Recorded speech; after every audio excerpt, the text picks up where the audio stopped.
Waktunya Kompas Bisnis, Saudara. Warga miskin penerima bantuan iuran BPJS jadi korban kebijakan penonaktifan kartu BPJS Kesehatan. Menteri Sosial bilang awalnya masalahnya adalah persoalan salah sasaran dalam program ini.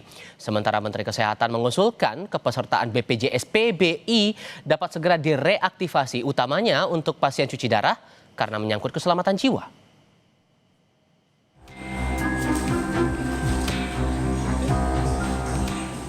Penerima BPJS Bantuan Iuran atau PBI di Sorong, Papua Barat Daya memprotes kebijakan penonaktifan kartu BPJS Kesehatan. Warga mendatangi Dinas Sosial Kota Sorong meminta pengaktifan kembali agar dapat mengakses layanan kesehatan. Warga penerima BPJS PBI menuntut pengaktifan kembali lantaran tengah rawat jalan.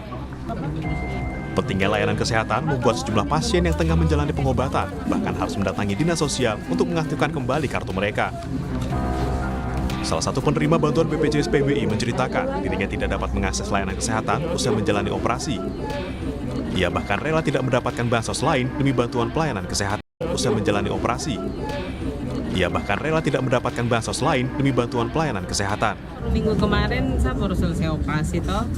Operasi kita pas mau kontrol kembali tidak aktif. Makanya saya ke BPJS tanya, nanti dari BPJS suruh datang ke Dinas Sosial. Padahal sampai sini katanya mereka bilang tidak bisa lagi. Pokoknya nanti mereka mengutamakan yang emergency. Kalau untuk saya pribadi, maksud saya biar saya tidak dapat bantuan, yang penting saya punya kartu cash atau BPJS diaktifkan. Senin pagi saat rapat bersama DPR, Menteri Sosial Saifullah Yusuf menegaskan pemerintah tidak mengurangi jatah penerima BPJS Kesehatan penerima bantuan iuran atau PBI. Namun ia mengakui masih banyak persoalan salah sasaran dalam program ini. Mensos menyebut sebanyak 54 juta penduduk miskin belum menerima PBI. Untuk itu, Kementerian Sosial akan melakukan perombakan dalam penyaluran penerima bantuan iuran jaminan kesehatan agar tidak ada lagi yang salah sasaran. Berdasarkan DTSEN, masih ada penduduk desil 1 dan 5 yang belum menerima PBIJK. Sementara sebagian desil 6 sampai 10 masih tercatat sebagai penerima. Desil 1 sampai 5 yang belum menerima PBI cukup besar, yaitu sebesar 54 juta jiwa lebih. Sementara desil 10, desil 6 sampai 10 dan non desil, nanti mohon ini BPS bisa menjelaskan lebih rinci, mencapai 15 juta lebih. Yang lebih mampu terlindungi, yang lebih rentan justru menunggu. Ini adalah data yang kita peroleh pada tahun 2025. Sementara Menteri Kesehatan Budi Gunadi Sadikin mengusulkan agar kepesertaan BPJS Kesehatan penerima bantuan iuran atau PBI bagi sekitar 120.000 pasien cuci darah diaktifkan kembali secara otomatis tanpa proses administrasi tambahan. Budi menegaskan mekanisme aktivasi otomatis tersebut dilakukan langsung oleh pemerintah tanpa mengharuskan pasien datang ke fasilitas kesehatan atau mengurus dokumen administrasi.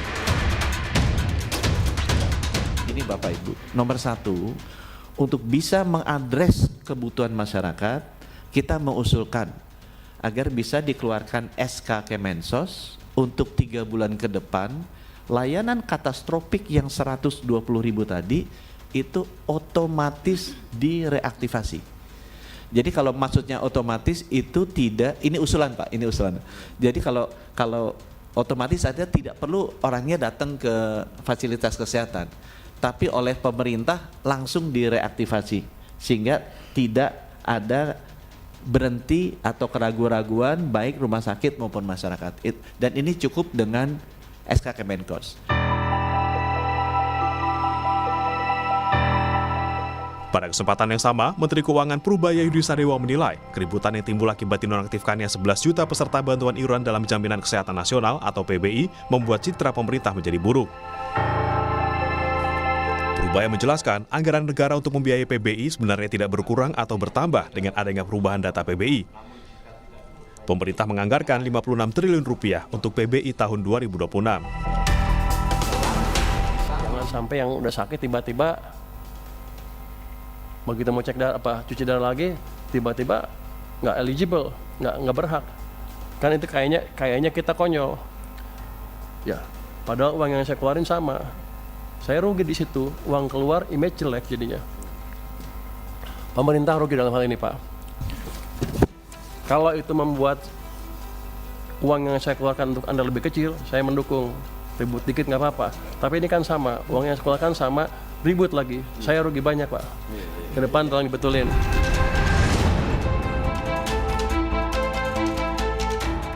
Sedangkan Komisi 13 DPR RI Rieke Diah Pitaloka mengkritik keras terkait polemik penonaktifan peserta BPJS Kesehatan penerima bantuan iuran atau PBI. Rieke menegaskan persoalan BPJS bukan sekedar masalah teknis statistik, melainkan persoalan keselamatan nyawa jutaan rakyat. Ia juga menyoroti tidak sinkronnya data antara jumlah peserta PBI yang ditanggung APBN dan APBD. Ia mengingatkan pesan Presiden Prabowo Subianto saat pelantikan agar kebijakan pemerintah tidak lagi berbasis pada data statistik yang tidak sesuai dengan kondisi real di lapangan. Tim Liputan Kompas TV.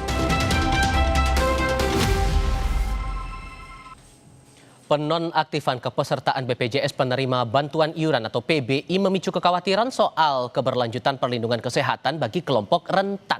Kesepakatan antara pemerintah dan DPR untuk reaktivasi BPJS PBI selama 3 bulan ke depan apakah jadi solusi? Saya diskusikan ini bersama Koordinator Advokasi BPJS Watch Timbul Siregar. Pak Timbul dengan Tifa, selamat pagi Pak. Selamat pagi Mas Tifa. Anda sudah menduga bahwa masalahnya akan seperti ini terutama untuk sektor penerima bantuan iuran PBI ini? Ya, jadi ini kan bukan baru pertama ya, bahwa 2025 pun di bulan Juli ada penonaktifan 7,3 juta. Sebelum-sebelumnya juga ada yang 5 juta, ada yang ratusan ribu dan sebagainya. Nah, jadi kembali persoalan menonaktifkan itu kan bagian dari amanat PP 101 tahun 2012, junto PP 76 tahun 2015 yang memberikan kewenangan kepada Mensos untuk melakukan pendataan ulang atau cleansing data. Supaya betul PBI itu benar-benar diisi oleh masyarakat miskin dan tidak mampu sesuai pasal 14 dan 17 Undang-Undang SJSN. Nah, cuma kan menjadi persoalan adalah proses pendataannya yang menurut saya juga tidak objektif dan tidak ada komunikasi. Masyarakat langsung kaget kok nonaktif tiba-tiba gitu. Nah, ini kan persoalan yang memang sebenarnya kalau kita mendengar apa yang disampaikan Menkes, apa yang disampaikan Menkeu tidak terjadi kegaduhan, ini kan sebenarnya sebelum Menteri Sosial menetapkan data yang akan ditetapkan nonaktifnya berapa, yang aktifnya berapa, itu di pasal 4 PP 101 tahun 2012 mengamanatkan Mensos itu berkoordinasi dengan Menkes dan Menkeu supaya sebelum ditetapkan ada kepastian dan ditetapkan, diserahkan datanya ke BPJS Kesehatan. Nah, ternyata kan tidak dilakukan. Baru sekarang berkoordinasi, malah Menkes minta supaya yang kronis diaktifkan. Seharusnya itu dilakukan sebelum ditetapkan oleh Mensos. Itu amanat pasal 4. Nah, ini kan antara kementerian lembaga juga tidak ada koordinasi. Walaupun pasal 4 itu mengatakan tentang koordinasi sebelum penetapan. Nah, ini yang tentunya sekarang sudah ada putusan di rapat dengar pendapat kemarin ya, rapat kerja komisi DPR, Pimpinan DPR. pemerintah. Ya, nah pimpinan DPR. Nah, tentunya ini yang mau kita juga pertanyakan. Yang diaktifasi itu 120.000 sajakah sesuai dengan usulan Menkes yang punya penyakit kronis atau seluruhnya yang 11 juta? Menurut saya kalau yang memang 120.000 saja yang punya penyakit kronis, kan yang masyarakat yang sekarang dinonaktifkan sehari ini sehat, besok bisa kena serangan jantung. Kalau mereka kena serangan jantung harus mengurus lagi ke dinas sosial, ya susah. Maksud saya harusnya kalau memang lebih pasti 11 juta diaktifkan kembali dengan melakukan pendataan yang lebih objektif dan komunikasikan. Kenapa saya menjadi desil 6? Kenapa selama ini saya desil 1 sampai 5, sekarang saya desil 6. Kan ini masyarakat juga kan butuh penjelasan. Jangan juga nanti Kemensos cap-cicuk untuk menempatkan seseorang di desil 7, di desil 6, sehingga tidak dapat PBI. Masyarakat butuh informasi tentang kenapa dia menjadi desil 6 sehingga dinonaktifkan. Sehingga, saya potong, sehingga kalau Anda menangkapnya dengan reaktivasi 3 bulan, ini kan hasil dari kesepakatan yang diambil antara DPR dan pemerintah dalam rapat kemarin. Menurut Anda itu sudah cukup? Iya, tadi kembali yang direaktivasi itu yang 11 juta kah atau yang 120.000 yang penyakit kronis tadi. Kalau menurut saya sebaiknya yang 11 juta. Tetapi kalau memang pemerintah punya keterbatasan anggaran, ya ini juga harus jujur ke Menkeu bahwa ini kan keterbatasan anggaran. sebaiknya memang tidak hanya yang 120.000 yang penyakit kronis, tetapi masyarakat yang sehari ini sehat dinonaktifkan, ketika besok sakit dia aktif otomatis. Jadi bisa menjamin keberlangsungan penjaminan JKN. Nah, ini kan juga dapat kerja kemarin kan belum jelas. Yang diaktifkan itu 120.000 penyakit yang menderita penyakit kronis, itu yang diaktifkan otomatis sesuai usulan Menkes, atau yang 11 juta. Nah, kalau usulan kami yang 11 juta, tetapi kalau memang alokasi anggarannya kurang, sebaiknya memang yang diotomatiskan itu adalah orang yang sekarang sehat pun ketika sakit besok dia otomatis. Nah, ini yang menurut saya bisa menjadi solusi untuk memastikan hak rakyat atas penjaminan JKN tetap berkelanjutan. Kalau sekarang dinonaktifkan, kan banyak yang mengalami persoalan. Tidak hanya yang punya penyakit kronis, cuci darah ya, itu memang diprioritaskan iya. Tapi juga kan ada orang yang hari ini sehat, besok sakit. Yang namanya sakit kan nggak ada jadwal kalendernya. Nah itulah ketika dia nanti sakit, bagaimana ketika kartunya nonaktif. Nah jadi saya mendorong pemerintah itu untuk tetap juga membayar dalam 3 bulan adalah orang-orang yang penyakit kronis, iya, yang talasemia, yang cuci darah, yang kemo dan sebagainya. Tapi jangan melupakan juga orang-orang yang memang juga sedang berobat untuk misalnya tentang paru gitu ya, tentang penyakit-penyakit yang lainnya, yang demikian juga yang hari ini sehat, belum tentu besok sehat juga, besok bisa sakit. Nah itu juga yang harus dijamin, sehingga itu juga yang harus didorong mendapatkan aktivasi langsung, tidak perlu ke sos dan sebagainya. Kalau melihat kasus ini, menurut Anda core-nya masalahnya apakah sebatas pada pendataan atau dalam sosialisasi kebijakan? Karena kan niatnya dari pemerintah ini kan, apalagi sudah berkali-kali disampaikan ingin membuat yang namanya data tunggal sosial ekonomi nasional (DTSN) itu. Ya memang sejak adanya Inpres 4 2025 kan data itu sekarang di DTSN, data tunggal sosial ekonomi nasional. Betul, masalah ini kan masalah pendataan. Pertama, apakah memang Kemensos dan Dinsos itu datang ke rumah tangga langsung? Dan yang kedua, berkomunikasi. Apakah diberitahu, Pak, Bapak sudah mampu, jadi hari ini dinonaktifkan ya. Nah, ini kan juga persoalan masyarakat yang tidak diinformasikan sehingga kaget-kaget. Ketika mau mengakses layanan kesehatan nggak bisa karena nonaktif. Nah yang ketiga memang harus jujur juga ini anggaran. Karena kan tadi bahwa yang 11 juta dikeluarkan akan dimasukkan lagi yang orang-orang miskin katanya gitu kan. Yang desil 1 sampai 5. Ada 55 juta orang desil 1 dan 5 yang belum masuk. Nah kan harusnya pemerintah juga coba baca Perpres 36 2023 yang memang mentargetkan PBI JKN itu di 2023 itu 111 juta. Di 2024 113 juta. Tapi kan faktanya pemerintah hanya memasang 96,8 juta yang tadi disebut oleh Pak Menkeu. Nah, harusnya kalau memang Menkes ada 55 juta desil 1 desil sampai desil 5 yang belum masuk, ya masukkan mengenai konsekuensi resikonya menambah anggaran, ditambahkan. Walaupun kemudian kan dari Menkeu bilangnya tidak bertambah atau berkurang untuk kondisinya sekarang. Iya, karena Menkeu bilang tadi memang dialokasikan hanya sebenarnya 48 triliun ya, 42.000 per orang per bulan kali 12 bulan kali 96,8 juta. Itu kan 48,7 triliun. Nah, memang ada tambahan yang dicadangkan 20 triliun, tapi kan itu belum dipakai. Jadi harusnya Menkeu mengatakan yang untuk iuran itu 48,7. Tambah juga memang ada subsidi 7.000 ya untuk PBPU yang aktif. Nah, tetapi kan yang mau kita katakan adalah sebenarnya pemerintah pun sudah menyatakan ada 55 juta orang yang di desil 1 sampai 5 yang belum mendapatkan JKN. Nah, artinya mau suka nggak suka harus dimasukkan. Mengenai nanti harus ditambah alokasi anggaran, ya itulah konsekuensi.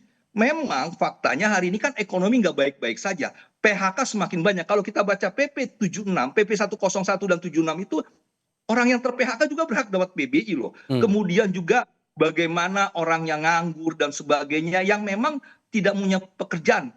Kalau kita baca definisi orang miskin adalah orang yang tidak punya pekerjaan atau orang yang punya pekerjaan tapi tidak bisa mendapatkan penghasilan yang layak.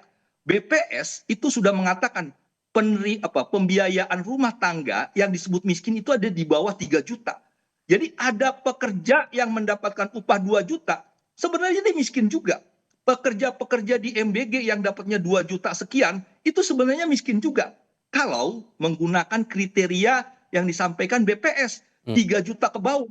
Nah, ini kan persoalan fakta bahwa masyarakat miskin semakin banyak, tapi alokasi tambahan dari APBN juga belum.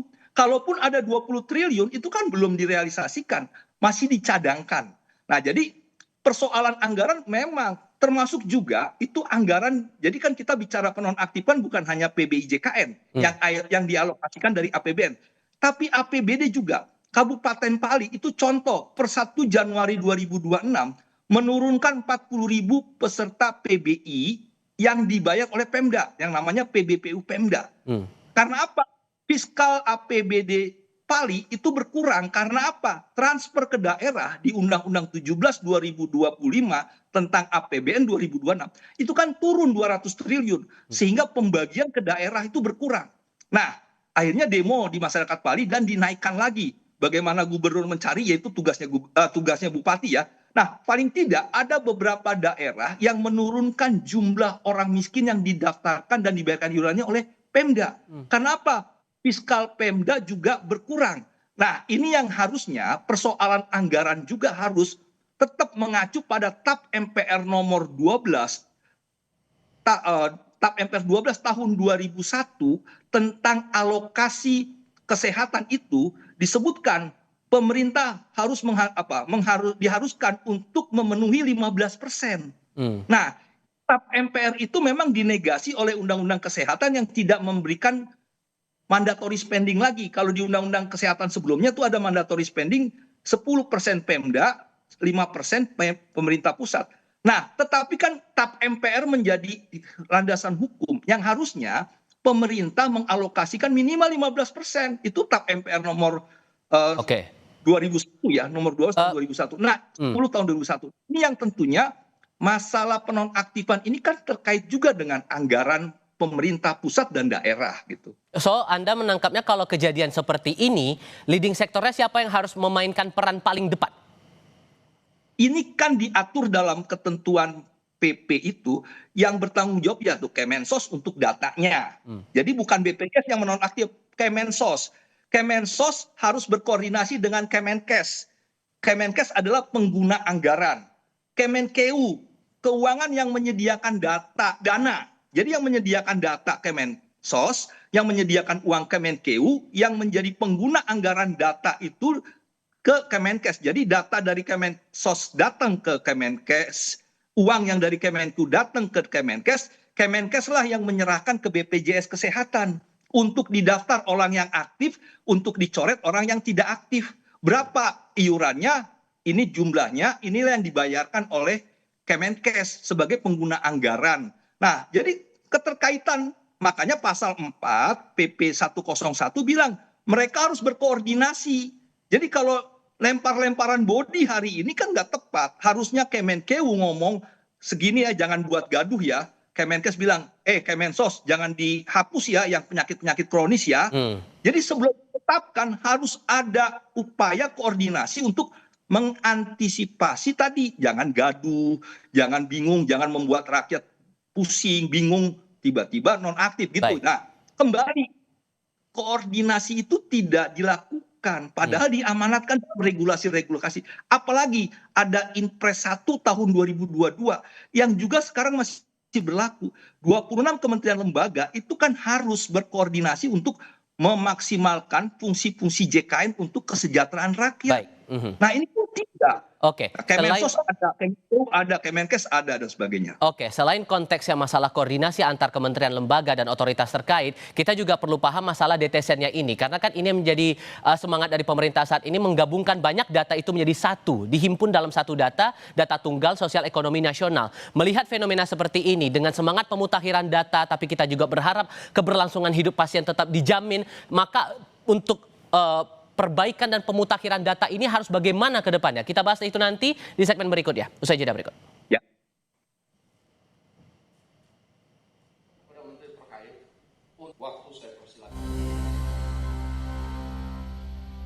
jantung kota digital, Nakula dan Sadewa mendeteksi ancaman.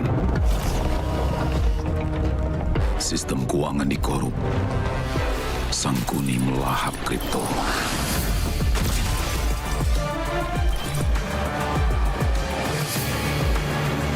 Tikus rakus itu berhasil lolos.